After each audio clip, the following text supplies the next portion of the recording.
Pernahkah kalian membayangkan, seorang perempuan datang ke rumah kalian sambil menggandeng seorang anak kecil, lalu dengan wajah tanpa rasa malu berkata, "Bu, saya mohon, izinkan saya menjadi istri kedua suami ibu."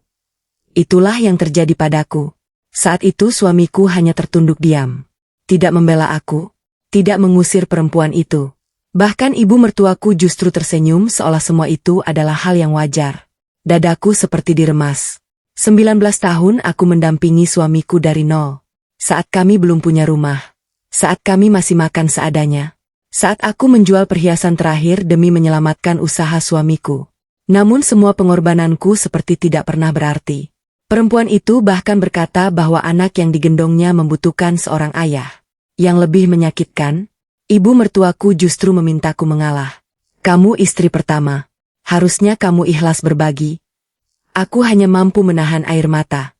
Mereka tidak tahu, selama ini aku menyimpan satu rahasia besar. Rahasia yang sengaja kusimpan demi menjaga harga diri suamiku.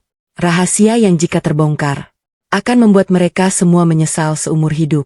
Kalau kalian berada di posisiku, masihkah kalian sanggup bertahan? Atau kalian akan memilih pergi meninggalkan semuanya? Halo sahabat air mata menantu, sebelum cerita ini dimulai, jangan lupa bantu like dan subscribe dulu ya. Semoga siapapun yang menekan tombol subscribe di channel ini, dilancarkan rezekinya, dipanjangkan umurnya, disehatkan badannya, dan keluarganya selalu dijauhkan dari kesedihan serta dipenuhi kebahagiaan. Amin. Sebelum kita mulai, tuliskan nama dan kota kalian di kolom komentar. Saya senang sekali bisa menyapa sahabat semua dari berbagai daerah. Kalau kalian berada di posisiku, apakah kalian akan menerima permintaan itu atau langsung mengakhiri pernikahan? Tulis pendapat kalian di kolom komentar. Wanita itu datang membawa seorang anak dan menghancurkan ketenangan rumah tanggaku. Namaku Ningsih. Usiaku 38 tahun. Sudah 19 tahun aku menikah dengan Bagus, laki-laki yang dulu kupercaya akan menjadi teman hidupku sampai akhir usia.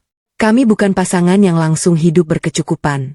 Saat baru menikah, kami tinggal di rumah kontrakan kecil yang atapnya sering bocor kalau hujan turun deras. Aku masih ingat bagaimana kami menghitung recehan setiap malam agar cukup membeli beras untuk esok hari. Aku menjahit pakaian tetangga, membuat kue untuk dititipkan di warung. Kadang menerima pesanan nasi kotak meski harus begadang sampai tengah malam. Semua kulakukan agar usaha kecil suamiku tetap berjalan. Bahkan ketika usahanya hampir bangkrut, aku rela menjual gelang emas pemberian almarhum ibuku. Aku tidak pernah menyesal. Karena bagiku, suami adalah pasangan hidup yang harus diperjuangkan. Sedikit demi sedikit hidup kami berubah. Usaha Bagus berkembang. Kami berhasil membangun rumah yang cukup nyaman. Aku merasa semua air mata dan pengorbanan akhirnya terbayar. Namun ternyata, kebahagiaan itu tidak bertahan lama. Pagi itu seperti biasanya aku sedang menyiram bunga di halaman. Udara masih sejuk. Aku tersenyum melihat tanaman melati yang mulai berbunga. Tiba-tiba sebuah mobil berhenti tepat di depan rumah. Aku mengernyit. Aku tidak mengenali mobil itu. Pintunya terbuka. Seorang perempuan muda turun. Usianya mungkin sekitar 30 tahun. Wajahnya cantik. Pakaiannya rapi. Di sampingnya berdiri seorang anak laki-laki berusia sekitar 5 tahun. Anak itu terus memegang tangan perempuan tersebut. Aku mengira mereka salah alamat. Aku pun menghampiri dengan ramah. "Maaf, Mbak. Cari siapa?" Perempuan itu menatapku cukup lama. Matanya mulai berkaca-kaca. Lalu tanpa kuduga, ia tiba-tiba menggenggam kedua tanganku. "Bu, saya mohon, tolong jangan marah dulu." Aku semakin bingung. Memangnya ada apa? Belum sempat perempuan itu menjawab, pintu rumah terbuka. Bagus keluar. Begitu melihat perempuan itu, wajah suamiku langsung berubah pucat. Tangannya yang memegang gelas hampir terlepas. Aku menatap Bagus. "Mas, kenal?" Bagus tidak menjawab. Ia hanya berdiri mematung. Saat itulah firasat buruk mulai memenuhi dadaku. Perempuan itu perlahan mendorong anak kecil di sampingnya. "Nah, salam sama Om Bagus." Anak itu langsung menunduk sopan. "Assalamualaikum, Om." Bagus masih diam. Tatapannya terlihat gelisah. Aku semakin tidak mengerti. Kenapa suamiku terlihat seperti orang yang ketakutan? Perempuan itu kembali menatapku. Air matanya mulai jatuh. "Bu, Saya tahu permintaan saya sangat keterlaluan. Tapi saya sudah tidak punya jalan lain. Aku mulai merasa dadaku sesak. Permintaan apa? Perempuan itu menarik napas panjang. Lalu dengan suara bergetar ia berkata, "Saya ingin menjadi istri kedua suami ibu." Dunia seolah berhenti berputar. Aku menatap wajahnya, lalu menoleh kepada Bagus. Aku berharap suamiku segera membantah, mengusir perempuan itu, mengatakan bahwa semua ini hanya kesalahpahaman. Namun, Bagus tetap diam. Tidak sepatah kata pun keluar dari mulutnya. Keheningan itu justru lebih menyakitkan daripada 1000 penghinaan. Belum sempat aku menguasai diri, suara sandal terdengar dari dalam rumah. Ibu mertuaku, Bu Marni, keluar sambil tersenyum. Bukannya terkejut. Beliau justru menghampiri perempuan itu. "Rina, akhirnya kamu datang juga." Aku langsung membeku. "Maksud ibu? Ibu kenal dia?" Bu Marni mengangguk santai. "Tentu kenal. Ibu sudah lama mengenalnya." Dadaku semakin berdebar. Aku menoleh kepada suamiku. "Mas, jelaskan sebenarnya ini semua apa?" Bagus hanya menundukkan kepala, tidak berani menatap mataku. Saat itulah Bu Marni memegang bahuku pelan. "Ningsih, kamu sudah jadi istri hampir 20 tahun. Harusnya kamu belajar ikhlas. Rina perempuan baik. Kasihan anaknya juga butuh sosok ayah." Air mataku langsung jatuh. Aku benar-benar tidak menyangka. Perempuan yang selama ini kupanggil ibu, justru menjadi orang pertama yang meminta aku menerima perempuan lain di rumah tanggaku. Aku memandang wajah Bagus sekali lagi. Masih sama, diam. Seolah membiarkan aku menghadapi penghinaan ini sendirian. Aku menggenggam ujung bajuku kuat-kuat agar tidak roboh di depan mereka. Namun dalam hati, ada satu rahasia besar yang selama bertahun-tahun kusimpan rapat. Rahasia yang sengaja tidak pernah kuberitahukan kepada siapapun. Dan jika mereka terus memaksaku menerima semua ini, mungkin sudah waktunya rahasia itu terbongkar. Kalau kalian jadi aku, apakah kalian masih sanggup bertahan? Atau kalian akan langsung pergi meninggalkan rumah itu? Ibu mertuaku memintaku menerima pelakor itu sebagai maduku. Aku berdiri mematung. Air mataku terus mengalir tanpa bisa kutahan. Aku bergantian menatap wajah perempuan bernama Rina, ibu mertuaku, lalu suamiku yang sejak tadi hanya menundukkan kepala. Aku berharap, setidaknya Bagus mengatakan satu kalimat saja. "Bu, ini tidak benar." Atau, "Ningsih, jangan percaya omongan mereka." Namun tidak. Suamiku tetap diam. Diamnya membuat dadaku terasa semakin sesak. Selama 19 tahun aku mendampinginya. Belum pernah aku merasa sehina ini. Bu Marni justru menggandeng tangan Rina masuk ke ruang tamu. "Ayo masuk dulu. Jangan berdiri di luar." Aku benar-benar tidak percaya dengan apa yang kulihat. Rumah yang kubersihkan setiap hari. Rumah yang kubangun bersama suamiku dengan penuh perjuangan. Kini menjadi tempat seorang perempuan lain diterima dengan begitu hangat. Sedangkan aku, pemilik rumah ini, justru merasa seperti orang asing. Aku mengikuti mereka masuk. Rina duduk dengan kepala tertunduk. Anak kecil itu memeluk tas lusuhnya erat-erat. Sesekali ia menatap Bagus sambil tersenyum kecil. Entah kenapa, pemandangan itu membuat hatiku semakin hancur. Bu Marni mulai membuka pembicaraan. "Ningsih, ibu sudah memikirkan semuanya." Aku menatap beliau. "Memikirkan apa, Bu? Kamu tidak punya anak. Rumah tangga kalian sudah hampir 20 tahun. Tapi masih sepi." Aku langsung menggenggam ujung bajuku. Kalimat itu menusuk luka yang selama ini berusaha kusimpan. Selama bertahun-tahun, aku memang belum dikaruniai anak. Namun bukan berarti aku berhenti berusaha. Aku menjalani pengobatan, berdoa, bahkan berkali-kali memeriksakan diri ke dokter. Bagus selalu mengatakan kami harus sabar, karena anak adalah rezeki dari Allah. Tapi hari itu, semua kata-kata itu seperti hilang begitu saja. Bu Marni melanjutkan ucapannya. "Rina sudah punya anak. Kalau dia menikah dengan Bagus, rumah ini akan lebih ramai." Aku langsung menggeleng. "Bu, pernikahan bukan soal mencari keramaian." Beliau langsung memasang wajah tidak suka. "Kamu jangan egois. Kalau memang sayang sama suami, harusnya kamu rela berbagi." Aku menahan napas. "Egois? Selama ini saya yang membantu Mas Bagus membangun usaha. Saya yang menemani beliau saat tidak punya apa-apa. Saya tidak pernah meninggalkan beliau. Suara Bu Marni meninggi. Itu memang kewajiban istri. Tidak usah merasa paling berjasa. Kalimat itu benar-benar menghancurkan hatiku. 19 tahun pengorbananku. Di mata beliau ternyata tidak ada artinya. Aku menoleh kepada Bagus. Mas, tolong bicara. Semua ini benar atau tidak? Bagus mengusap wajahnya pelan. Ningsih. Aku. Belum selesai ia berbicara, Rina langsung menangis. Maafkan saya, Bu. Saya tidak berniat merebut suami ibu. Saya hanya ingin anak saya punya sosok ayah. Aku menatapnya tajam. Lalu kenapa harus suamiku? Rina kembali menangis. Karena anak ini sudah sangat dekat dengan Mas Bagus. Jantungku seperti berhenti berdetak. Apa maksudmu? Rina tidak menjawab. Ia hanya memeluk anak kecil itu semakin erat. Aku kembali melihat Bagus. Kali ini wajahnya benar-benar pucat. Saat suasana semakin tegang, anak kecil itu tiba-tiba menghampiri Bagus. Dengan polos ia berkata, Om, kenapa Om lama nggak datang lagi? Aku langsung membeku. Tanganku terasa dingin. Anak itu berbicara seolah sudah sangat mengenal suamiku. Aku menatap Bagus. Mas, kamu sering bertemu mereka? Bagus masih diam. Keheningan itu justru menjadi jawaban yang paling menyakitkan. Air mataku kembali jatuh. Aku merasa seluruh tubuhku lemas. Namun sebelum aku sempat berkata apa-apa, Bu Marni mengeluarkan sebuah map dari dalam tasnya. Beliau meletakkannya di atas meja. Ningsih, Ibu sudah menyiapkan semuanya. Aku mengernyit. Menyiapkan apa? Surat persetujuan. Biar urusan pernikahan kedua Bagus tidak ribut. Aku menatap map itu dengan mata membelalak. Tanganku mulai bergetar hebat. Ternyata, mereka bukan baru merencanakan semua ini. Mereka sudah menyiapkan semuanya sejak lama.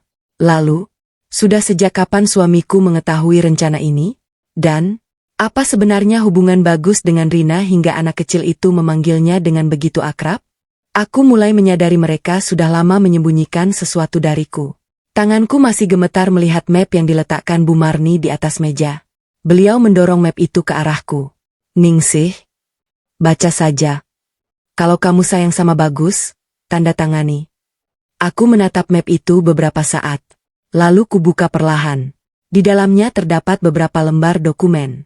Mataku langsung tertuju pada judul di halaman pertama. Surat pernyataan persetujuan istri. Napas seolah berhenti.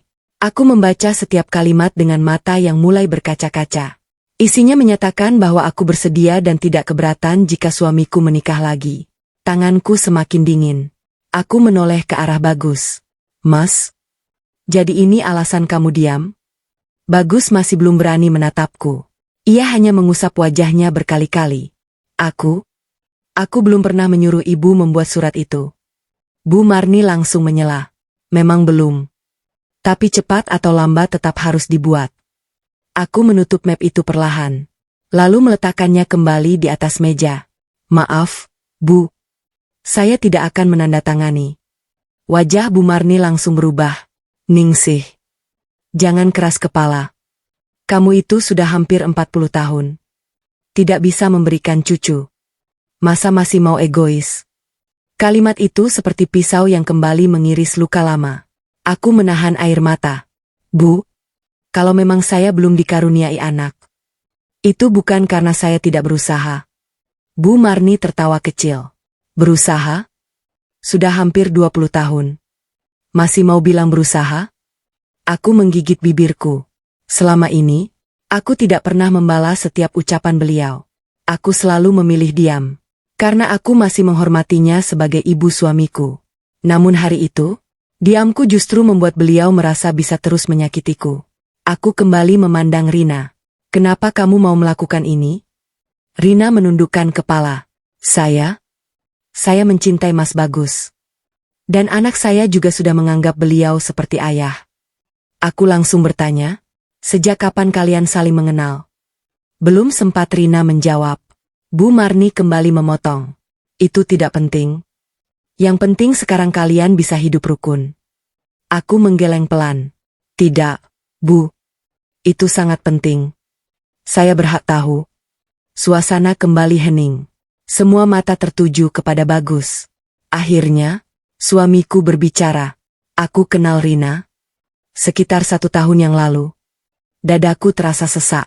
1 tahun? Kenapa kamu tidak pernah cerita?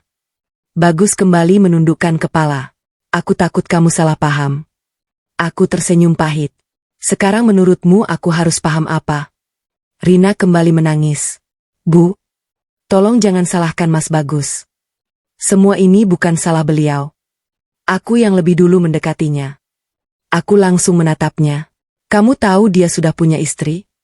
Rina mengangguk. Iya. Lalu kenapa tetap mendekat? Tangis Rina semakin keras. Aku hanya ingin anakku punya keluarga. Jawaban itu justru membuatku semakin kecewa.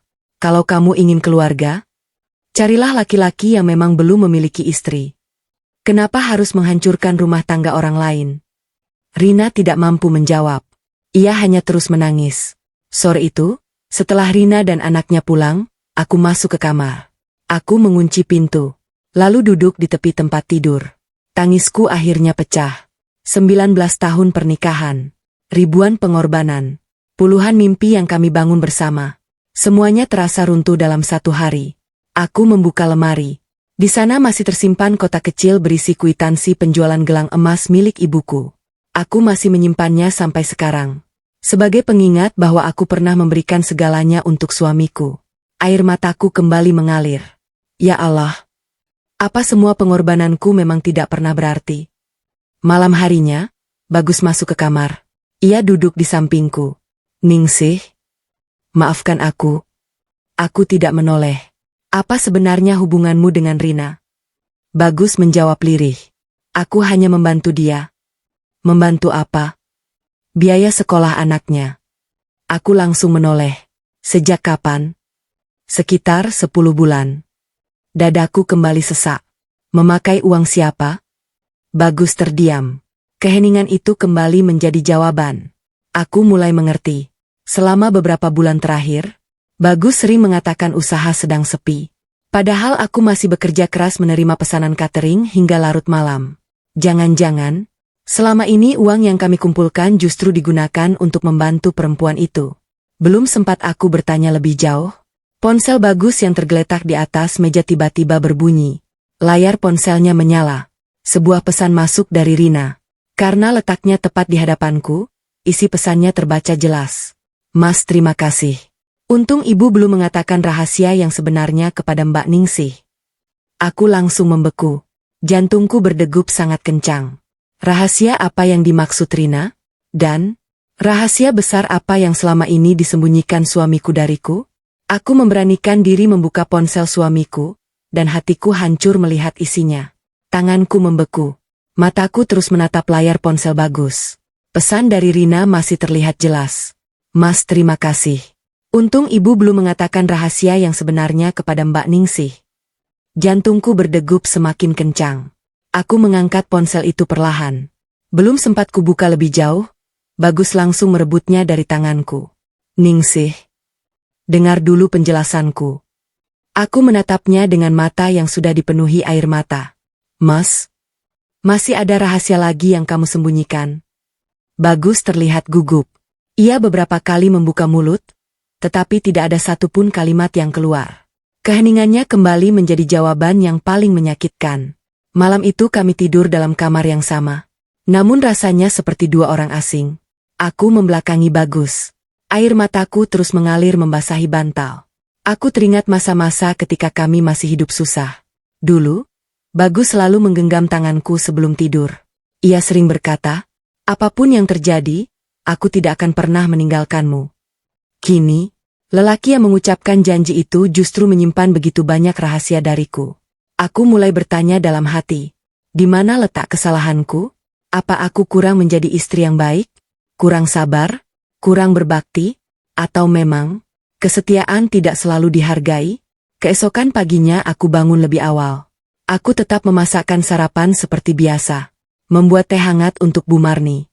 Menyiapkan bekal makan siang Bagus. Meski hatiku hancur. Aku tidak ingin melupakan tanggung jawabku. Saat Bagus hendak berangkat kerja, aku berkata pelan. Mas, aku hanya minta satu hal. Bagus berhenti melangkah. Apa? Jujurlah. Kalau memang kamu mencintai perempuan itu, katakan sekarang. Bagus langsung menggeleng. Aku tidak mencintai Rina. Lalu kenapa kamu terus membantunya? Bagus menarik napas panjang. Aku hanya kasihan. Aku tersenyum pahit. Kasihan? Kasihan sampai menyembunyikan semuanya dari istrimu. Bagus kembali diam. Aku sadar, hari itu aku tidak akan mendapatkan jawaban. Siang harinya aku sedang menyiram tanaman ketika Bu Marni menghampiriku. Beliau membawa sebuah kantong belanja. Ningsih. Iya, Bu. Tolong cuci baju Rina juga. Aku terdiam. Baju Rina? Iya. Kemarin dia lupa membawa pulang. Aku membuka kantong itu. Benar saja. Di dalamnya ada beberapa pakaian wanita. Hatiku kembali terasa sesak. Berarti, Rina bukan baru sekali datang ke rumah ini. Aku memandang Bu Marni. Bu, Rina sudah sering ke sini? Beliau menjawab santai. Ya sudah beberapa kali. Kadang datang kalau kamu lagi antar pesanan catering. Tubuhku langsung lemas. Aku hampir kehilangan keseimbangan. Jadi, selama aku bekerja keras mencari tambahan penghasilan, perempuan itu justru keluar masuk rumahku. Dan aku sama sekali tidak mengetahuinya. Sore harinya tetanggaku, Bu Sari, datang meminjam loyang. Beliau melihat wajahku yang sembab. Sinta? Aku cepat mengoreksi dalam hati, bukan Sinta lagi. Ningsih? Kamu habis nangis. Aku tersenyum tipis. Enggak apa-apa, Bu. Namun Bu Sari justru menggenggam tanganku. Ningsih? Sebenarnya aku sudah lama ingin cerita. Dadaku kembali berdebar. Cerita apa, Bu? Beliau tampak ragu. Aku takut kamu sakit hati. Tolong bilang saja. Bu Sari menarik napas panjang. Beberapa bulan terakhir, aku sering melihat suamimu mengantar perempuan muda. Awalnya kupikir saudara. Tapi mereka sering makan berdua. Bahkan pernah kulihat mereka masuk ke toko perlengkapan anak. Aku menutup mulutku. Air mataku langsung jatuh. Jadi, yang kulihat hari ini bukan kejadian pertama. Semua itu sudah berlangsung berbulan-bulan. Dan hanya aku, yang tidak mengetahui apa-apa. Malamnya aku membuka kembali buku catatan keuangan keluarga. Aku mulai mencocokkan setiap pengeluaran. Semakin lama aku membaca, semakin banyak kejanggalan yang kutemukan. Ada beberapa kali penarikan uang dalam jumlah besar. Saat kutanya dulu, Bagus selalu berkata, untuk keperluan usaha. Tetapi sekarang, aku mulai meragukan semua alasan itu. Aku mengambil kalkulator. Menghitung satu persatu. Total uang yang keluar selama hampir setahun, mencapai lebih dari 150 juta rupiah. Tanganku gemetar. Uang sebanyak itu, kemana sebenarnya digunakan? Saat aku masih sibuk menghitung, tiba-tiba terdengar suara mobil berhenti di depan rumah. Aku mengintip dari balik jendela. Dadaku langsung berdegup keras. Rina turun dari mobil, namun kali ini ia tidak datang sendirian. Di belakangnya berdiri seorang pria tua berpakaian rapi yang langsung berkata kepada Bu Marni. Bu, hasil tes DNA sudah keluar. Aku langsung membeku. Tes DNA? Tes DNA siapa? Dan mengapa wajah Bu Marni mendadak berubah sangat pucat? Hasil tes DNA itu membuat semua orang terdiam. Aku berdiri di balik gorden ruang tamu. Jantungku berdetak begitu keras hingga dadaku terasa sesak. Mataku tidak lepas memandang pria tua yang baru turun dari mobil bersama Rina. Di tangannya ada sebuah map putih. Kalimat yang baru saja keluar dari mulutnya terus terngiang di telingaku. Bu, hasil tes DNA sudah keluar. Aku melihat wajah Bu Marni berubah pucat. Beliau buru-buru menarik pria itu menjauh dari teras rumah. Namun sebelum mereka sempat pergi, aku membuka pintu. Silakan masuk. Semua orang langsung menoleh ke arahku. Wajah Rina terlihat panik. Sedangkan Bu Marni tampak salah tingkah. Ningsih, kamu nggak usah ikut campur. Aku tersenyum hambar. Rumah ini rumah saya. Kalau ada orang datang membawa hasil tes DNA, saya berhak tahu. Pria tua itu tampak bingung. Maaf. Kalau keluarga sedang ada masalah, saya bisa datang lain kali. Belum sempat ia pergi, Bagus baru saja pulang dari kantor. Ia langsung menghentikan langkah ketika melihat semua orang berkumpul. Ada apa ini? Aku menatap wajah suamiku.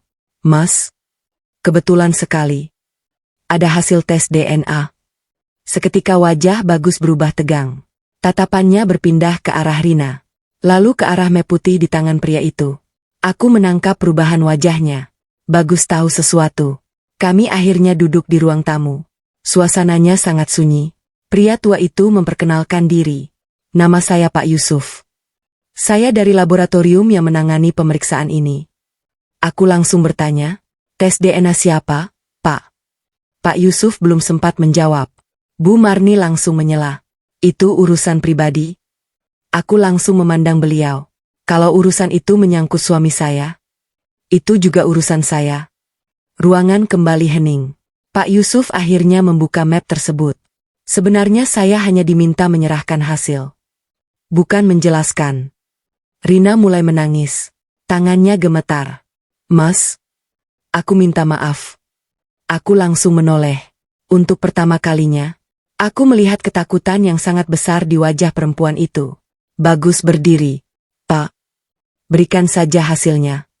Pak Yusuf menyerahkan map kepada Bagus. Tangannya ikut bergetar saat membuka lembar demi lembar hasil pemeriksaan. Aku memperhatikan wajah suamiku. Semakin lama, semakin pucat. Matanya berkaca-kaca. Aku sudah tidak sanggup menunggu. Mas, apa isinya? Bagus menutup map itu perlahan. Lalu duduk kembali. Suaranya terdengar sangat pelan. Anak itu? Ia berhenti beberapa detik. Tangannya menutupi wajah. Kemudian melanjutkan, bukan anak kandungku. Aku langsung membelalak. Rina menangis semakin keras. Sedangkan Bu Marni terlihat seperti kehilangan tenaga. Aku benar-benar tidak mengerti. Kalau anak itu bukan anak Bagus, lalu kenapa selama ini mereka memaksa Rina menjadi istri kedua suamiku? Aku langsung memandang Rina. Kalau begitu, kenapa kamu datang ke rumahku? Tangis Rina semakin menjadi. Aku salah. Aku terlalu takut. Aku mulai meninggikan suara. Takut apa? Takut kehilangan laki-laki yang bahkan bukan ayah anakmu. Rina memejamkan mata. Air matanya terus mengalir. Aku dijanjikan kehidupan yang lebih baik. Aku mengernyit. Dijanjikan siapa? Rina tidak berani menjawab. Namun perlahan, tatapannya beralih ke arah Bu Marni. Aku mengikuti arah pandangannya. Dadaku kembali berdebar. Bu, apa maksud semua ini? Bu Marni masih diam. Aku kembali bertanya. Siapa yang menyuruh Rina datang ke rumah ini? Akhirnya, dengan suara lirih, Rina berkata, Ibu mertua Mbak yang datang lebih dulu menemuiku. Aku langsung membeku. Apa? Iya? Beliau bilang, kalau aku bisa membuat Mas Bagus menikah lagi, hidupku dan anakku akan dijamin. Air mataku langsung jatuh. Selama ini, aku mengira Rina sendirilah yang mengejar suamiku. Ternyata, orang yang pertama kali menyusun semua rencana itu justru ibu mertuaku sendiri. Aku menoleh kepada Bu Marni. Bu, kenapa? Kenapa ibu melakukan semua ini? Bu Marni akhirnya menangis. Namun beliau masih belum menjawab. Saat suasana semakin mencekam, tiba-tiba Pak Yusuf berkata pelan. Maaf. Sepertinya masih ada satu hal yang belum diketahui keluarga ini. Semua orang menoleh kepadanya. Pak Yusuf membuka kembali map putih itu. Lalu mengeluarkan sebuah amplop kecil. Dokumen ini bukan hanya hasil tes DNA. Di dalamnya juga ada surat permohonan pemeriksaan yang ditandatangani seseorang. Aku memandang amplop itu dengan jantung berdebar.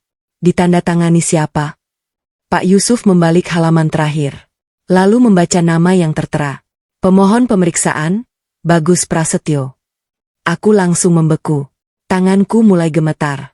Kalau Bagus sendiri yang meminta tes DNA, berarti sejak awal suamiku sudah mengetahui sesuatu yang tidak pernah ia ceritakan kepadaku. Akhirnya suamiku mengakui alasan sebenarnya melakukan tes DNA.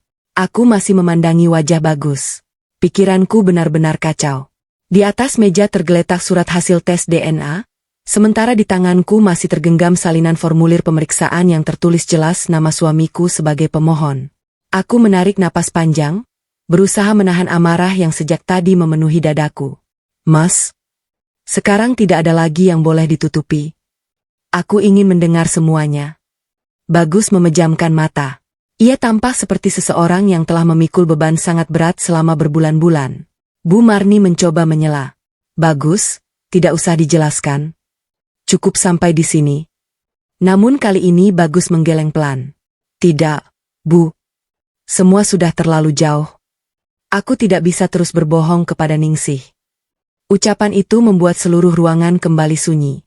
Aku menatap suamiku tanpa berkedip. Hatiku sudah siap menerima kenyataan apapun, meski aku tahu kenyataan itu mungkin akan semakin menyakitkan. Bagus mulai bercerita dengan suara pelan. Sekitar setahun yang lalu, aku bertemu Rina saat mengantar barang ke sebuah toko. Waktu itu anaknya sakit. Dia menangis karena tidak punya uang untuk membeli obat. Rina kembali menundukkan kepala. Aku kasihan. Jadi aku membantu. Aku mengangguk pelan. Membantu orang itu baik. Tapi kenapa semuanya harus disembunyikan dariku? Bagus menunduk. Karena setiap kali aku ingin cerita, ibu selalu melarang. Aku langsung menoleh kepada Bu Marni. Beliau memalingkan wajah. Bagus melanjutkan. Ibu bilang kamu pasti salah paham. Ibu juga bilang lebih baik aku diam supaya rumah tangga tetap tenang. Aku tersenyum getir. Diam? Justru kebohongan itulah yang menghancurkan rumah tangga kita. Bagus mengusap wajahnya. Beberapa bulan setelah aku membantu Rina, ibu mulai sering mempertemukan kami. Awalnya aku tidak curiga. Ibu selalu bilang Rina hanya butuh pekerjaan. Lalu, ibu mulai mengatakan kalau anak Rina mirip denganku. Aku mengerutkan dahi. Mas percaya? Bagus menggeleng. Tidak. Tapi ibu terus meyakinkanku. Bahkan beberapa tetangga juga mulai bergosip. Katanya, wajah anak itu mirip sekali denganku. Aku akhirnya takut. Takut. Iya. Takut kalau benar-benar ada sesuatu yang tidak kuingat. Aku langsung memotong. Bagaimana mungkin ada sesuatu yang tidak kamu ingat? Bagus menghela napas. Waktu itu aku sempat mengalami kecelakaan ringan saat perjalanan dinas. Beberapa hari setelah kecelakaan, ingatanku memang sempat kacau. Walau hanya sebentar. Aku mulai bertanya-tanya sendiri. Ucapan itu membuatku ikut terdiam. Namun tetap saja, sulit bagiku menerima alasan itu. Karena terus diteror oleh ibu, akhirnya aku memutuskan melakukan tes DNA diam-diam. Aku ingin semuanya jelas. Aku ingin kalau memang anak itu bukan anakku, semua fitnah berhenti. Aku memandang hasil pemeriksaan yang masih berada di meja. Dan hasilnya, anak itu memang bukan anakku. Bagus mengangguk pelan. Iya. Begitu hasilnya keluar, aku berniat memberitahumu. Tapi ibu memintaku menunggu. Katanya beliau masih punya cara lain. Aku langsung menoleh tajam kepada Bu Marni. Cara lain? Beliau tetap diam. Tangannya saling menggenggam dengan gelisah. Aku mengalihkan pandangan kepada Rina. Kalau anak itu bukan anak Bagus, siapa ayah kandungnya? Tangis Rina pecah. Aku tidak tahu. Semua orang langsung terkejut. Apa maksudmu tidak tahu? Rina menangis sambil menutup wajahnya. Dulu aku ditinggalkan laki-laki yang menjanjikan akan menikahiku. Dia kabur begitu tahu aku hamil. Aku bahkan tidak tahu sekarang dia di mana. Aku mulai merasa iba. Namun rasa iba itu tidak menghapus luka yang telah ia torehkan dalam rumah tanggaku. Kamu tetap salah. Kamu menerima tawaran untuk menghancurkan rumah tangga orang lain. Rina mengangguk sambil terisak. Aku menyesal. Aku benar-benar menyesal. Tiba-tiba Bu Marni berdiri. Beliau berjalan ke arah lemari ruang tamu. Dari dalam laci, beliau mengeluarkan sebuah buku tabungan dan beberapa lembar kwitansi. Tanpa berkata apa-apa, beliau meletakkannya di atas meja. Aku mengambil salah satunya. Mataku langsung membelalak. Di sana tertulis bukti transfer dengan nominal puluhan juta rupiah. Penerimanya adalah Rina. Aku membuka lembar berikutnya. Ada lagi 10 juta, 15 juta, 20 juta. Jumlahnya terus bertambah. Aku menghitung cepat. Total uang yang telah dikirim mencapai hampir 200 juta rupiah. Tanganku bergetar hebat. Bu, Ini uang siapa? Bu Marni akhirnya menjawab dengan suara lirih. Uang itu? Bukan uang Bagus. Aku mengernyit. Lalu uang siapa? Beliau menatapku dengan wajah penuh penyesalan. Sebagian besar berasal dari tabungan yang selama ini kamu percayakan kepadaku. Dunia seakan runtuh di hadapanku. Aku tidak sanggup berkata apa-apa. Selama bertahun-tahun, aku memang menitipkan sebagian tabungan keluarga kepada Bu Marni karena menganggap beliau seperti ibu kandungku sendiri. Ternyata, kepercayaan itu justru dibalas dengan pengkhianatan. Saat aku masih berusaha mencerna kenyataan itu, Bu Marni mengucapkan satu kalimat yang membuat semua orang kembali terdiam. Ningsih, sebenarnya aku melakukan semua ini karena seseorang mengancamku. Aku langsung menatap wajahnya. Siapa? Bu Marni menunduk. Air matanya menetes tanpa henti. Dengan suara yang hampir tak terdengar, beliau menyebut sebuah nama yang belum pernah kudengar sebelumnya. Namanya, Hendra. Aku mengernyit. Siapa Hendra? Dan mengapa orang itu sampai mampu mengendalikan ibu mertuaku hingga rela menghancurkan rumah tangga anaknya sendiri? Nama Hendra menjadi awal terbongkarnya semua kebohongan. Ruangan kembali sunyi. Aku terus menatap wajah Bu Marni yang kini tertunduk dalam-dalam. Air matanya menetes membasahi kedua tangannya. Nama yang baru saja beliau ucapkan terus terngiang di kepalaku. Hendra. Aku sama sekali tidak mengenal nama itu. Namun dari raut wajah Bu Marni, aku tahu orang itu bukan orang biasa. Bu, siapa Hendra? Bu Marni menggeleng pelan. Aku tidak sanggup menceritakannya. Aku menarik napas panjang. Kalau ibu masih diam, semua orang di sini akan terus saling menyalahkan. Tolong katakan yang sebenarnya. Bagus ikut mendekati ibunya. Bu, aku juga ingin tahu. Ibu sudah membuat rumah tanggaku hampir hancur. Setidaknya sekarang jangan ada lagi yang ditutupi. Mendengar suara anaknya, Bu Marni menangis semakin keras. Beliau memegang kedua tangan Bagus sambil terus meminta maaf. Maafkan ibu. Ibu hanya ingin melindungi kalian. Aku menggeleng perlahan. Melindungi? Kalau ini namanya melindungi, kenapa justru keluarga kita yang hancur? Setelah beberapa menit menangis, akhirnya Bu Marni mulai bercerita. 4 tahun lalu, ibu meminjam uang. Aku mengernyit. Meminjam uang? Iya. Waktu itu ibu sakit. Ibu tidak ingin merepotkan kalian. Jadi ibu meminjam uang kepada seseorang. Orang itu bernama Hendra. Aku mulai memahami arah pembicaraan. Berapa jumlahnya? Bu Marni menjawab lirih. 50 juta rupiah. Aku terdiam. Lalu, ibu tidak sanggup mengembalikannya tepat waktu. Awalnya Hendra baik. Tapi setelah bunga pinjaman terus bertambah, utangnya membengkak. Setiap bulan dia datang menagih. Kalau ibu tidak punya uang, dia mengancam akan mempermalukan keluarga kita. Aku mulai mengepalkan tangan. Kenapa ibu tidak pernah cerita kepada kami? Bu Marni menangis. Ibu malu. Ibu takut kalian kecewa. Aku masih berusaha memahami semuanya. Namun satu pertanyaan besar belum terjawab. Lalu, apa hubungannya Hendra dengan Rina? Bu Marni mengangkat wajahnya. Rina bekerja di perusahaan milik Hendra. Semua orang langsung terdiam.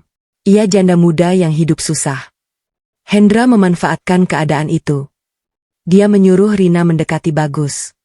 Aku memandang Rina. Benar saja. Perempuan itu langsung menangis terseduh-seduh. Maafkan saya. Saya memang menerima tawaran itu. Saya dijanjikan uang dan rumah kontrakan. Tapi saya tidak pernah benar-benar berniat menghancurkan rumah tangga Mbak. Aku menatapnya lama. Kamu tetap punya pilihan. Kamu bisa menolak. Rina mengangguk sambil menangis. Saya tahu. Itulah dosa terbesar saya. Bagus berdiri dari kursinya. Ia berjalan mondar-mandir menahan emosi. Jadi selama ini, aku hanya dijadikan alat. Bu Marni mengangguk pelan. Hendra ingin keluargamu pecah. Kalau rumah tanggamu hancur, ibu akan semakin mudah dikendalikan. Aku semakin bingung. Kenapa? Kenapa dia melakukan semua ini? Bu Marni memejamkan mata. Karena sertifikat tanah warisan almarhum ayahmu. Aku langsung menoleh kepada Bagus. Bagus juga tampak terkejut. Sertifikat tanah. Iya. Hendra sudah lama ingin membeli tanah itu. Tapi ayahmu dulu selalu menolak. Setelah ayah meninggal, dia terus mencarinya. Aku mulai mengingat sesuatu. Beberapa tahun lalu memang pernah ada orang yang ingin membeli sawah peninggalan almarhum ayah mertua. Namun Bagus selalu menolak menjualnya karena tanah itu adalah satu-satunya warisan keluarga. Bu Marni kembali bercerita. Hendra yakin sertifikat tanah itu ada padaku. Padahal tidak. Akhirnya dia mengancam. Kalau aku tidak membantu menghancurkan keluarga Bagus, dia akan membuatku dipenjara karena utang. Air mataku kembali jatuh. Begitu banyak kebohongan yang ternyata berawal dari rasa takut. Namun tetap saja, semua keputusan Bu Marni telah melukai banyak orang. Aku, Bagus, bahkan Rina dan anak kecilnya. Suasana kembali hening. Tiba-tiba ponsel Bagus berdering. Nomor yang tidak dikenal. Bagus mengangkatnya dengan pengeras suara. Halo? Beberapa detik tidak ada jawaban. Lalu terdengar suara laki-laki yang berat dan penuh ancaman. Bagus. Akhirnya keluargamu mulai saling membenci. Aku senang melihatnya. Kami semua saling berpandangan. Suara itu kembali terdengar. Kalau kalian masih ingin hidup tenang, serahkan sertifikat tanah itu. Kalau tidak, bukan cuma rumah tanggamu yang hancur. Kalian semua akan kehilangan segalanya. Tut, tut, tut. Sambungan telepon terputus. Ruangan mendadak sunyi. Wajah Bagus memucat. Sedangkan Bu Marni langsung jatuh terduduk sambil menangis. Aku mengepalkan kedua tanganku. Untuk pertama kalinya, aku sadar bahwa masalah ini jauh lebih besar daripada sekadar pelakor. Di balik semua ini, ada seseorang yang sengaja mengatur setiap langkah untuk menghancurkan keluarga kami. Siapakah sebenarnya Hendra, dan sejauh apa ia akan melakukan apa saja demi mendapatkan tanah warisan keluarga kami? Aku memutuskan melawan, bukan lagi menangisi pengkhianatan. Malam itu tidak seorang pun bisa tidur. Suara laki-laki yang mengaku bernama Hendra masih terngiang di telingaku. Serahkan sertifikat tanah itu, atau kalian akan kehilangan segalanya. Aku duduk sendirian di ruang tamu sambil memandangi foto pernikahanku dengan Bagus. Foto itu diambil 19 tahun lalu. Saat itu kami hanya mengenakan pakaian sederhana. Namun senyum kami begitu tulus. Tidak pernah terlintas di benakku bahwa suatu hari nanti kami akan menghadapi ujian sebesar ini. Bagus keluar dari kamar sambil membawa 2 gelas teh hangat. Ia meletakkan 1 gelas di depanku. Ningsih, aku tahu aku sudah banyak menyakitimu. Aku tidak langsung menjawab. Bagus kembali berkata lirih. Kalau setelah semua ini kamu ingin berpisah, aku tidak akan menyalahkanmu. Aku menatap wajahnya. Untuk pertama kalinya sejak semua masalah ini muncul, aku melihat laki-laki yang dulu berjuang bersamaku. Laki-laki yang selama ini ku kenal sebagai suami yang baik, meski telah melakukan kesalahan besar karena memilih diam. Aku menarik napas panjang. Mas, aku memang marah. Aku kecewa. Tapi sekarang aku sadar, musuh kita ternyata bukan hanya kesalahanmu. Ada orang yang sengaja ingin menghancurkan keluarga kita. Bagus menundukkan kepala. Aku bersumpah akan memperbaiki semuanya. Pagi harinya aku meminta semua orang berkumpul. Ada aku, Bagus, Bu Marni, Rina, bahkan anak kecil itu sedang bermain di teras rumah. Aku berdiri di tengah ruang tamu. Kita tidak bisa terus saling menyalahkan. Kalau terus begini, Hendra yang akan menang. Semua orang terdiam. Aku memandang Rina. Kalau kamu benar-benar menyesal, maukah kamu membantu kami? Rina langsung mengangguk. Mau, Mbak. Apapun akan saya lakukan. Aku tidak mau lagi diperalat. Aku mengangguk pelan. Lalu ceritakan semuanya. Jangan ada yang ditutupi. Rina mulai bercerita. Hendra memang pemilik perusahaan tempat saya bekerja. Awalnya dia sangat baik. Dia sering membantu biaya hidup saya. Tapi lama-kelamaan, dia mulai memberi syarat. Syarat apa? Dia menyuruh saya mendekati Mas Bagus. Katanya cukup berteman. Lalu sedikit demi sedikit membuat rumah tangga Mbak retak. Aku mengepalkan tangan. Kenapa dia memilih suamiku? Rina menjawab, karena dia tahu Mas Bagus sangat mencintai keluarganya. Kalau keluarga Mas hancur, Mas pasti kehilangan semangat mengurus tanah warisan. dan Hendra bisa mengambilnya dengan mudah. Aku menatap Bagus. Kini semuanya mulai masuk akal. Bagus kemudian berdiri. Ayah pernah bilang, tanah itu tidak boleh dijual. Itu amanah keluarga. Ayah juga pernah berkata, di bawah tanah itu ada sumber mata air yang sangat besar. Aku langsung mengingat cerita almarhum ayah mertua. Beliau memang pernah mengatakan sawah itu akan menjadi masa depan anak cucunya. Karena suatu hari nanti daerah itu akan berkembang. Mungkin, itulah alasan Hendra begitu mengincarnya. Siang harinya kami memutuskan pergi ke lokasi sawah. Sudah hampir 6 bulan kami tidak ke sana. Sesampainya di sana, aku terkejut. Di pinggir sawah sudah berdiri beberapa patok berwarna merah. Aku mengernyit. Mas, itu patok apa? Bagus berjalan mendekat. Wajahnya langsung berubah. Ini bukan patok milik kita. Tak jauh dari sana terlihat beberapa pekerja sedang mengukur tanah menggunakan alat. Bagus menghampiri mereka. Maaf. Sedang mengukur apa? Salah satu pekerja menjawab santai. Kami disuruh Pak Hendra. Katanya tanah ini sebentar lagi jadi miliknya. Aku langsung maju. Siapa bilang? Pekerja itu terlihat bingung. Loh? Kami hanya menjalankan perintah. Belum sempat kami bertanya lebih jauh, sebuah mobil hitam berhenti di tepi jalan. Seorang pria berkacamata hitam turun dengan senyum tipis. Usianya sekitar 50 tahun. Pakaiannya sangat rapi, tatapannya penuh percaya diri. Begitu melihat Bu Marni, pria itu tersenyum. Bu Marni? Saya sudah bilang, percuma melawan saya. Bu Marni langsung gemetar. Itu dia? Dia Hendra. Aku memandang pria itu tajam. Inikah orang yang menghancurkan keluarga kami? Hendra tertawa kecil. Saya tidak menghancurkan. Kalian sendiri yang mudah dipecah. Ucapan itu membuat darahku mendidih. Namun Hendra justru mengeluarkan sebuah map coklat dari dalam mobil.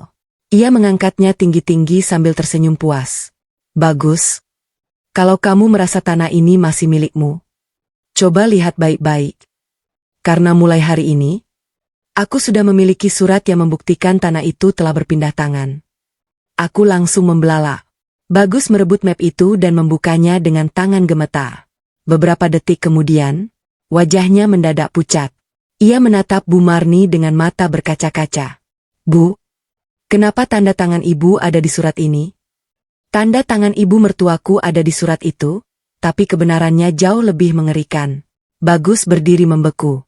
Tangannya yang memegang map coklat itu bergetar hebat. Matanya terus menatap lembar demi lembar dokumen di hadapannya. Aku bisa melihat wajahnya berubah semakin pucat. Perlahan ia mengangkat kepalanya, menatap Bu Marni dengan mata yang dipenuhi kekecewaan. Bu, kenapa tanda tangan ibu ada di surat ini?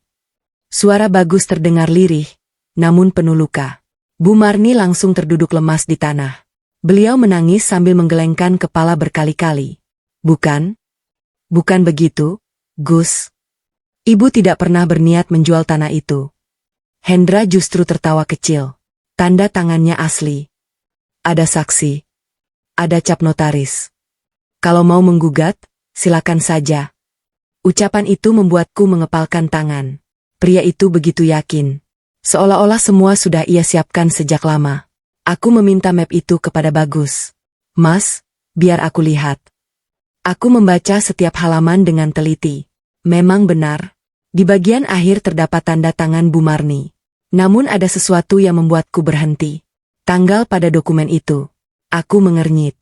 Bu, pada tanggal ini ibu sedang dirawat di rumah sakit, bukan?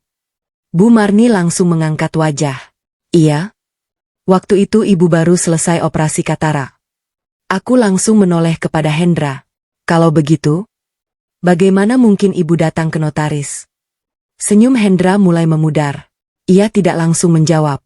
Aku semakin yakin ada sesuatu yang janggal. Bagus juga mulai memperhatikan tanggal tersebut. Benar. Waktu itu aku sendiri yang mengantar ibu ke rumah sakit.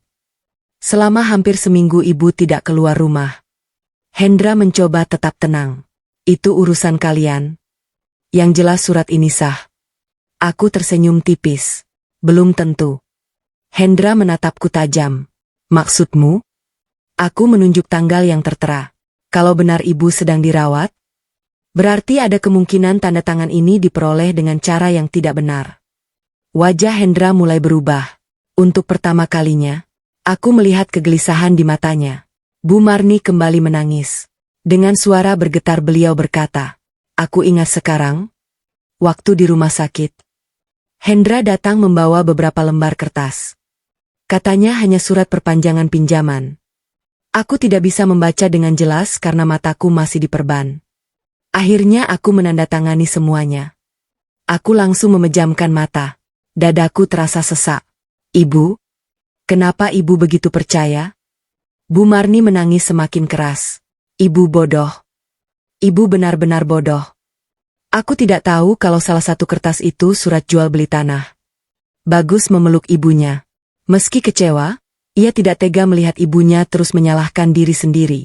Melihat keadaan mulai berbalik, Hendra berusaha pergi. "Kalau sudah selesai, saya permisi." Namun sebelum ia masuk ke mobilnya, terdengar suara seseorang berteriak dari arah jalan. "Tunggu." Kami semua menoleh. Seorang pria berusia sekitar 60 tahun berlari menghampiri. Ia membawa tas hitam penuh dokumen. Begitu tiba, ia langsung menunjuk Hendra. "Kamu masih berani datang ke sini?" Hendra tampak terkejut. "Pak Arman?" Aku mengernyit. "Siapa Bapak?" Pria itu menarik napas panjang. "Saya Arman, mantan notaris." Semua orang langsung terdiam. Pak Arman memandang kami satu persatu. 5 tahun lalu, Hendra memang sering memakai jasa kantor saya. Tapi setelah saya tahu dia beberapa kali memalsukan tujuan dokumen, saya menolak bekerja sama lagi. Aku langsung bertanya, "Apakah Bapak pernah membuat surat ini?" Pak Arman melihat sekilas dokumen di tangan Bagus. Lalu wajahnya berubah serius. "Tidak. Ini bukan dokumen yang dibuat di kantor saya. Nomor registrasinya juga tidak sesuai." Jantungku berdegup kencang. "Jadi, surat ini palsu?" Pak Arman mengangguk pelan. "Kalau dugaan saya benar, dokumen ini hasil rekayasa." Hendra langsung membentak, "Jangan asal bicara." Namun Pak Arman mengeluarkan sebuah kartu identitas dan beberapa salinan arsip. "Aku masih menyimpan data semua akta yang pernah kubuat. Dan nomor ini tidak pernah ada." Wajah Hendra berubah pucat. Keringat mulai membasahi dahinya. Aku menatap Hendra dengan penuh keberanian. "Selama ini, kamu memecah belah keluargaku. Kamu memanfaatkan Rina. Kamu menipu ibu mertuaku. Dan sekarang, kamu juga memalsukan surat tanah." Hendra mengepalkan rahangnya. Ia tampak kehilangan kesabaran. Tiba-tiba ia menatapku sambil tersenyum sinis. "Baik. Kalau kalian memang ingin perang, jangan salahkan aku." Ia membuka pintu mobilnya. Sebelum masuk, ia berkata dengan suara dingin, "Kalian memang berhasil menyelamatkan tanah itu, tapi masih ada satu rahasia yang belum kalian ketahui. Rahasia tentang siapa sebenarnya Bagus." Aku langsung membeku. Bagus juga tampak terkejut. Apa maksud ucapan Hendra? Rahasia apa lagi yang disembunyikan tentang suamiku selama ini? Rahasia tentang kelahiran suamiku akhirnya terbongkar. Aku masih terpaku menatap mobil Hendra yang melaju meninggalkan sawah keluarga kami. Kalimat terakhir yang ia ucapkan terus berputar di kepalaku. Masih ada satu rahasia tentang siapa sebenarnya Bagus. Aku menoleh ke arah suamiku. Wajah Bagus sama pucatnya denganku. Ia terlihat benar-benar tidak memahami maksud ucapan itu. Apa maksudnya? Bagus menggeleng pelan. Aku juga tidak tahu.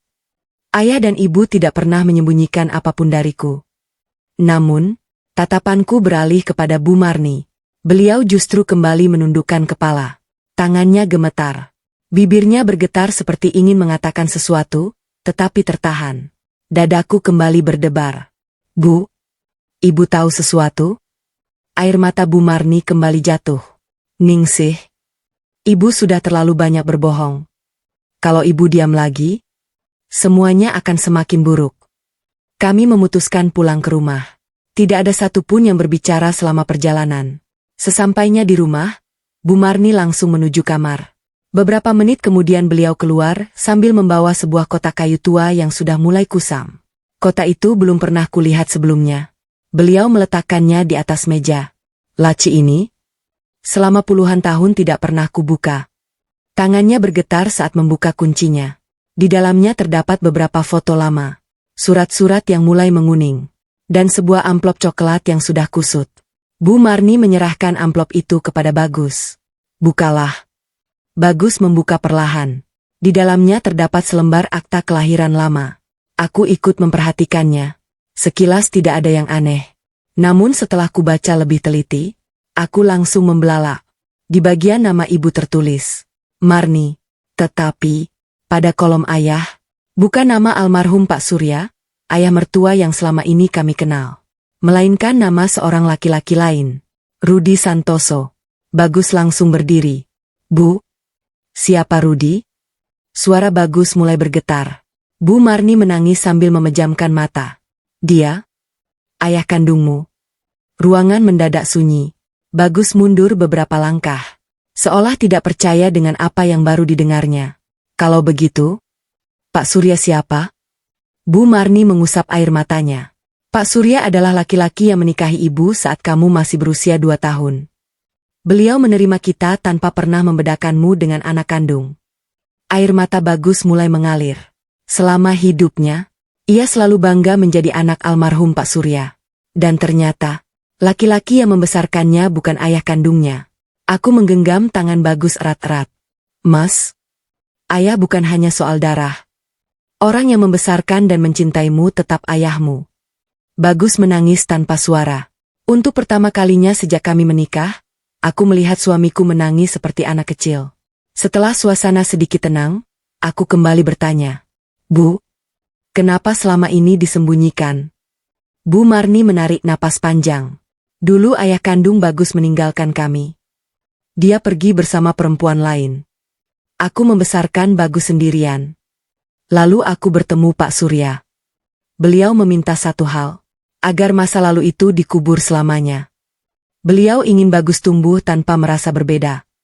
Aku mengangguk pelan. Aku bisa memahami alasan itu. Namun, aku masih belum mengerti hubungan semua ini dengan Hendra. Bu, lalu Hendra tahu dari mana? Pertanyaan itu membuat Bu Marni kembali pucat. Beliau membuka amplop lain dari dalam kotak. Di dalamnya terdapat beberapa lembar surat. Salah satunya sebuah foto lama. Saat melihat foto itu, jantungku kembali berdegup keras. Di dalam foto terlihat seorang pria muda berdiri di samping Bu Marni yang masih sangat muda. Pria itu tersenyum sambil menggendong bayi kecil. Di belakang foto tertulis dengan tinta yang mulai pudar. Untuk Marni dan anak kita, Bagus. Aku menatap wajah pria itu. Entah mengapa, wajahnya terasa sangat mirip dengan seseorang. Aku mencoba mengingat.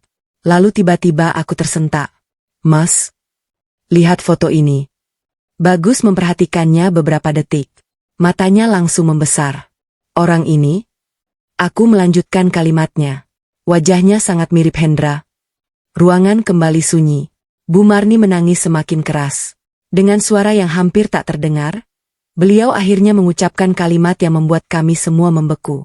Karena, Hendra adalah adik kandung ayah biologismu. Bagus langsung terduduk lemas. Aku memegang bahunya agar tidak jatuh. Kini semuanya mulai tersambung. Hendra bukan orang asing. Ia memiliki hubungan darah dengan masa lalu keluarga suamiku. Namun, mengapa ia begitu membenci Bagus hingga rela menghancurkan rumah tangga kami? Rahasia apa yang sebenarnya terjadi puluhan tahun lalu di keluarga mereka? Dendam lama itu ternyata menjadi awal hancurnya rumah tanggaku. Aku tidak mampu berkata apa-apa.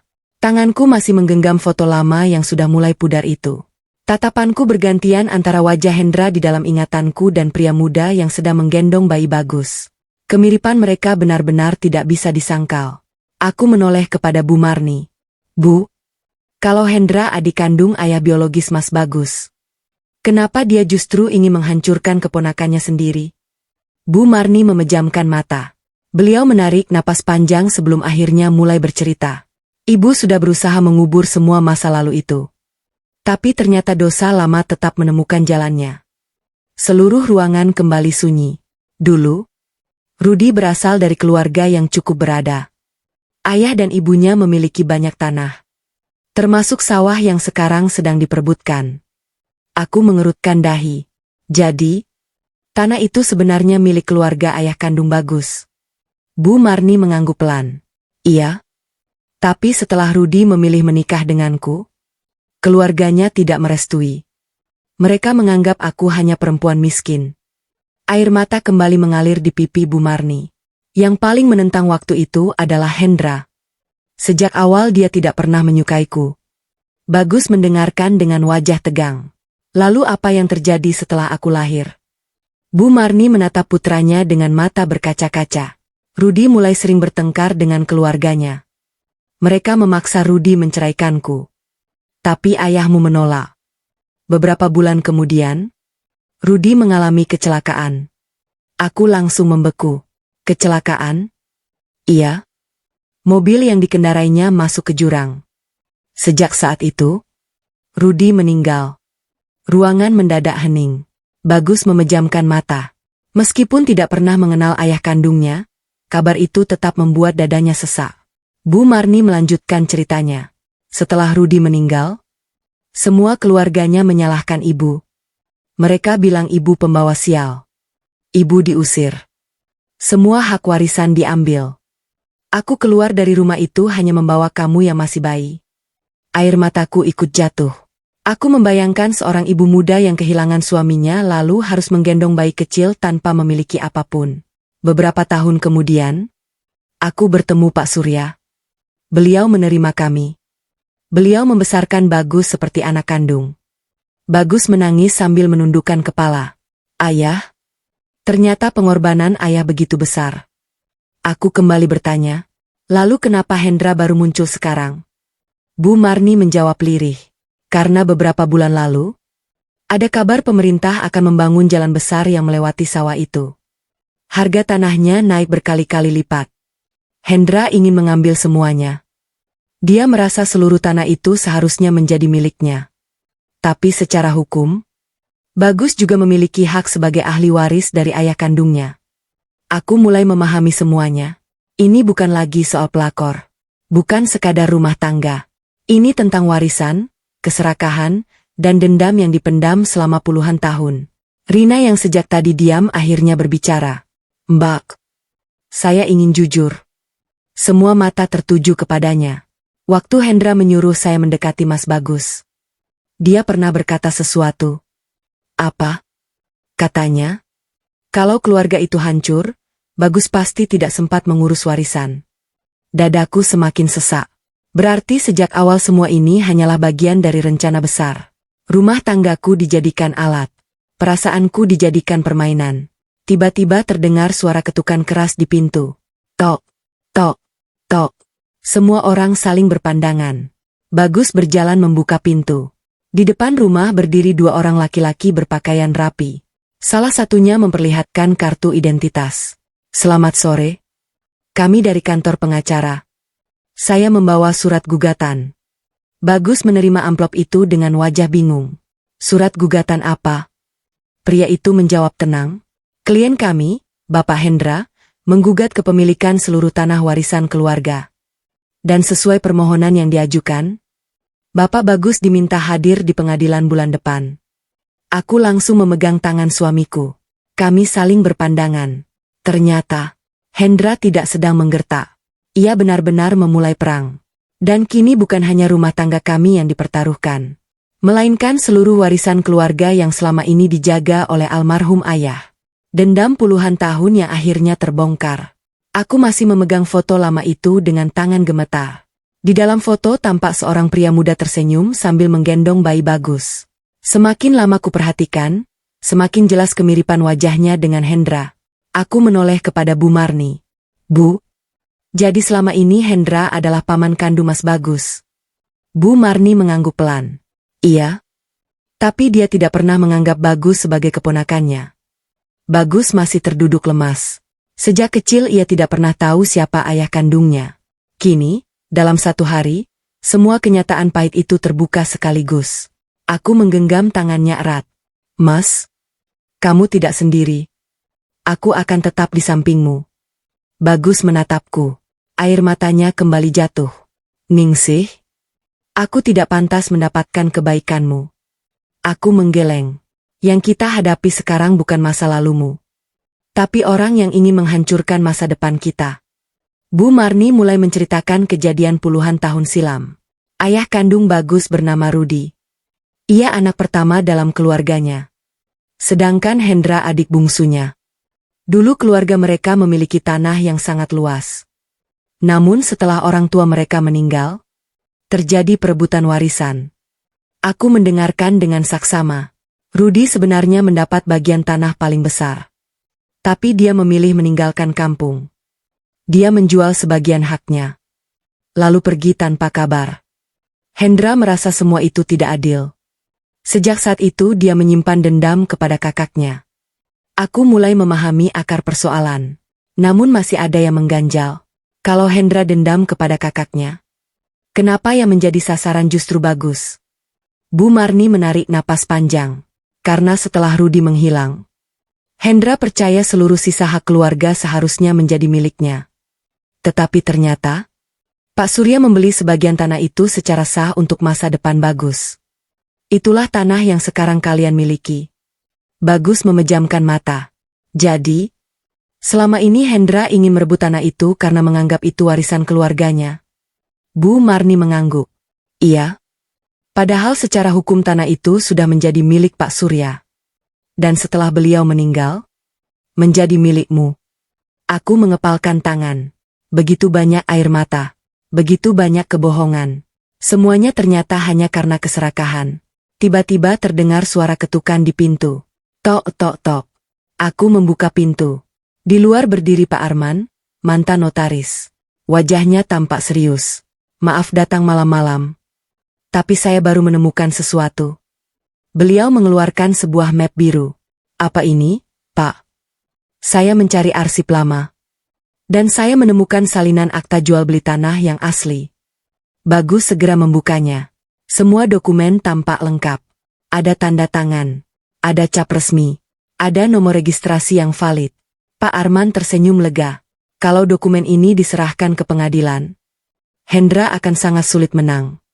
Aku dan Bagus saling berpandangan. Untuk pertama kalinya sejak masalah ini dimulai, secercah harapan mulai muncul. Namun harapan itu tidak bertahan lama. Ponselku tiba-tiba berdering. Nomor tidak dikenal. Aku mengangkatnya. Halo? Tidak ada jawaban. Beberapa detik kemudian terdengar suara seorang laki-laki. Ningsih. Selamat ya. Kalian memang menemukan dokumen asli. Aku langsung mengenali suaranya. Hendra? Ia tertawa pelan. Besok pagi, datanglah ke gudang tua di pinggir desa. Kalau kalian ingin tahu, di mana ayah kandung Bagus sebenarnya? Aku membeku. Apa maksudmu? Bukankah Bu Marni mengatakan Rudi telah menghilang puluhan tahun lalu? Hendra kembali tertawa. Lihat saja sendiri. Lalu kalian akan tahu bahwa selama ini kalian mempercayai orang yang salah. Tut, tut, tut. Telepon terputus. Ruangan kembali sunyi. Bagus menatapku dengan wajah penuh kebingungan. Rudi? Ayah kandungku? Masih hidup? Aku tidak mampu menjawab. Karena dalam hati, aku mulai merasa, besok pagi bukan hanya akan mengubah hidup Bagus, tetapi juga akan mengungkap rahasia terbesar yang selama puluhan tahun disembunyikan dari keluarga kami. Gudang tua itu menjadi saksi terbongkarnya kebohongan terbesar. Semalaman aku tidak bisa memejamkan mata. Ucapan Hendra terus terngiang di kepalaku. Datanglah ke gudang tua di pinggir desa, kalau kalian ingin tahu di mana ayah kandung Bagus sebenarnya. Di sampingku, Bagus juga terlihat gelisah. Ia menatap langit-langit kamar tanpa sepatah kata pun. Akhirnya aku menggenggam tangannya. Mas, kita hadapi semuanya bersama. Bagus mengangguk pelan. Kalau memang ayah masih hidup, aku ingin bertemu. Kalau ternyata semua itu hanya jebakan, setidaknya kita sudah berusaha mencari kebenarannya. Pagi-pagi sekali kami berangkat. Aku, Bagus, Bu Marni, Pak Arman, dan Rina pergi bersama menuju gudang tua yang berada di pinggir desa. Bangunan itu sudah sangat tua. Atap sengnya berkarat. Sebagian temboknya mulai retak. Rumput liar tumbuh hampir menutupi jalan masuk. Begitu kami turun dari mobil, suasana terasa sangat sunyi. Hanya suara burung dan angin yang terdengar. Bagus menatap bangunan itu. Aneh.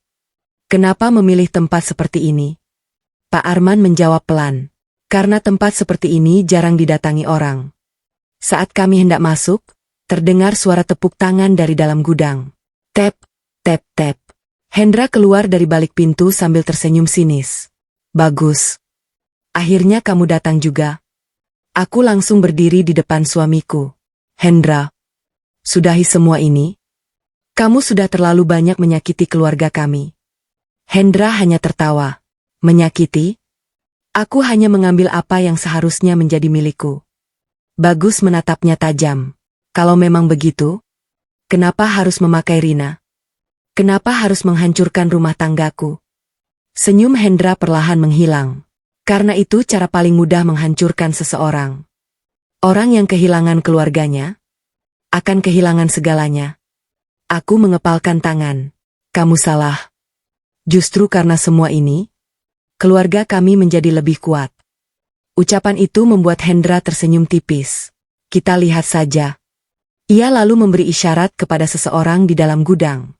Perlahan, seorang pria tua keluar sambil dibantu tongkat kayu. Rambutnya memutih, tubuhnya kurus, wajahnya dipenuhi keriput. Bagus membeku.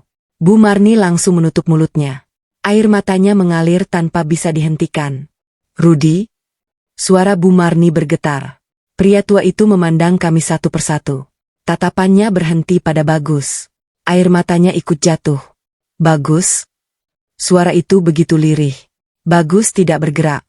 Ia seperti kehilangan kemampuan untuk berbicara. Beberapa detik kemudian, pria tua itu tiba-tiba berlutut. Ayah minta maaf. Kalimat itu membuat suasana berubah menjadi haru. Namun Bagus tetap diam. Matanya berkaca-kaca. Selama ini, ayah kemana?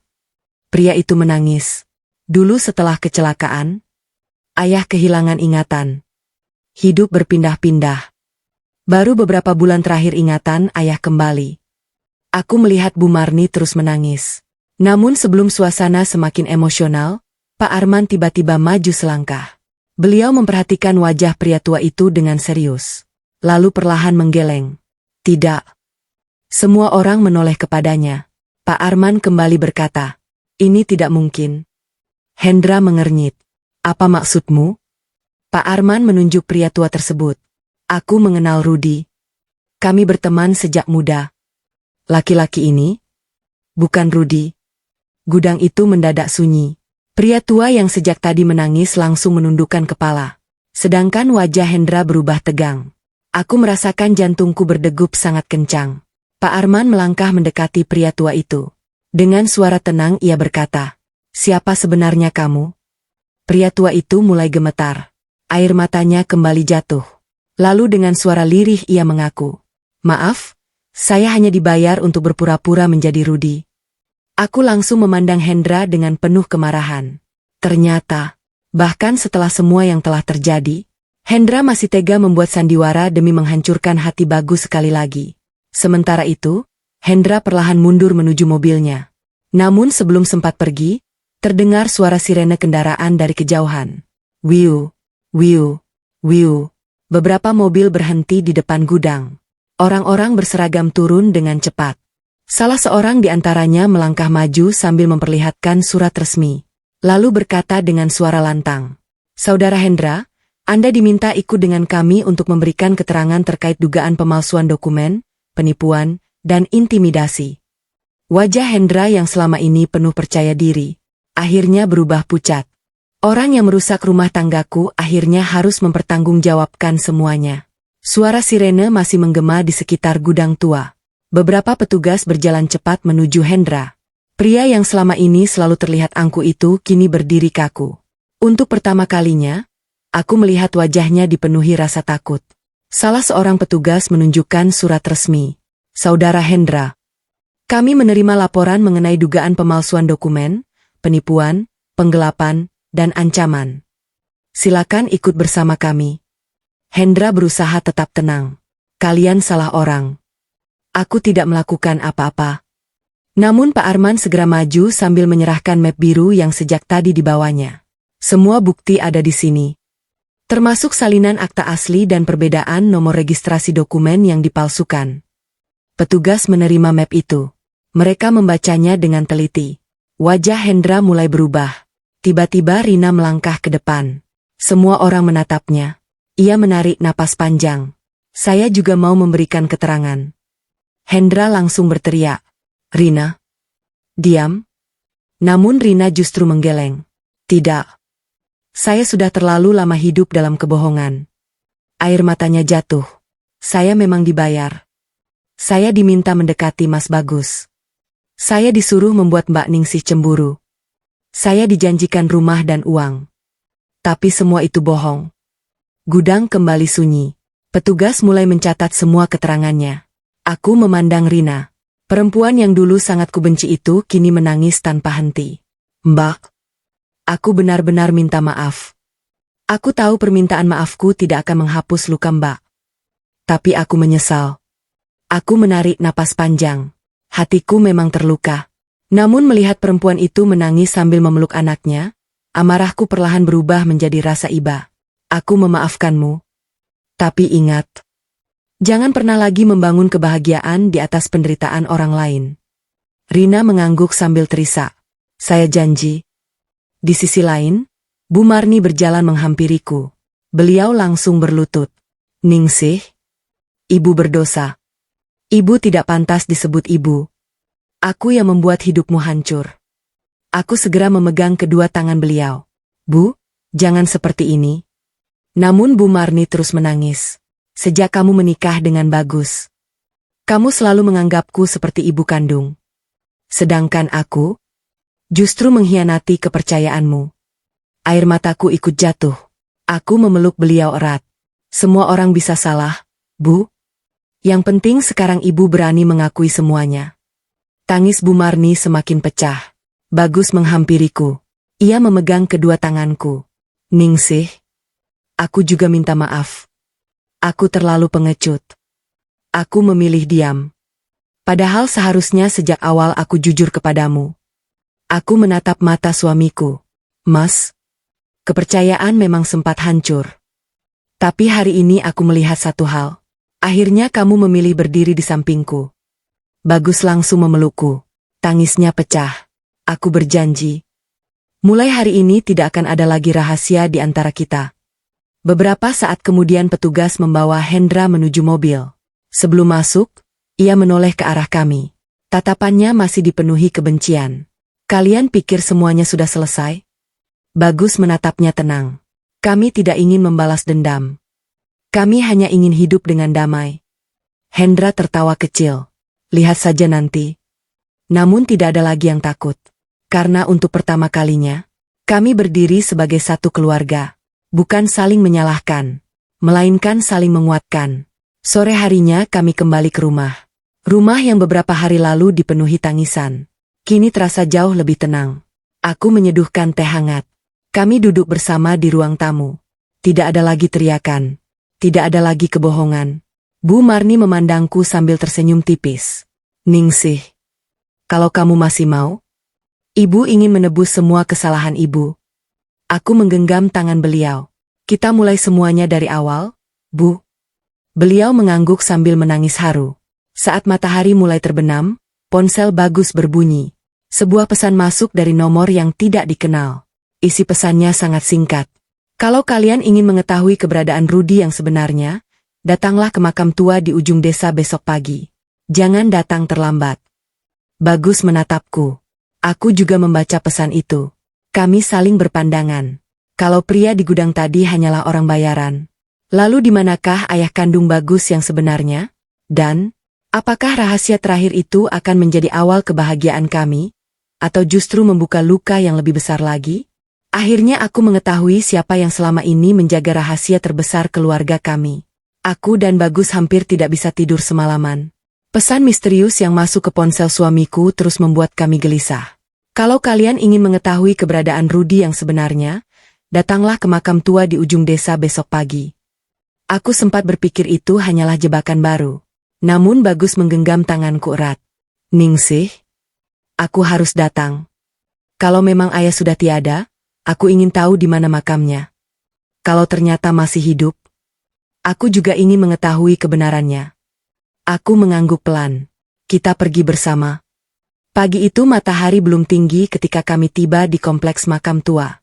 Tempat itu sangat sepi. Pepohonan besar membuat suasana terasa teduh sekaligus sunyi. Di kejauhan terlihat seorang kakek berpakaian sederhana sedang menyapu daun-daun kering. Begitu melihat kami, beliau menghentikan sapunya. "Bagus." Suara itu membuat suamiku terkejut. "Bapak kenal saya?" Kakek itu tersenyum tipis. "Aku sudah menunggumu bertahun-tahun." Aku dan Bagus saling berpandangan. Beliau lalu mengajak kami duduk di sebuah bangku kayu di dekat makam. "Aku bernama Pak Slamet. Dulu aku sahabat ayah kandungmu." Jantung Bagus langsung berdegup kencang. Pak Slamet mengeluarkan sebuah kotak besi kecil yang sudah berkarat. Kotak itu tampak sangat tua. "Ayahmu menitipkan ini kepadaku." Beliau berkata, "Kalau suatu hari anakku datang mencariku, berikan kotak ini kepadanya." Tangan Bagus mulai bergetar saat menerima kotak tersebut. Perlahan ia membukanya. Di dalamnya terdapat beberapa foto lama. Sebuah jam tangan yang sudah berhenti berdetak. Dan sebuah surat yang amplopnya mulai menguning. Bagus membuka surat itu dengan hati-hati. Tulisan tangan di dalamnya masih terlihat jelas. "Untuk anakku. Bagus, jika suatu hari kamu membaca surat ini, berarti aku sudah tidak bisa menjelaskan semuanya secara langsung." Air mata Bagus langsung mengalir. Suaranya bergetar saat membaca isi surat itu. Ayah kandungnya menulis bahwa ia memang pernah meninggalkan keluarga karena tekanan dan konflik warisan. Ia mengaku menyesal telah gagal menjadi seorang ayah.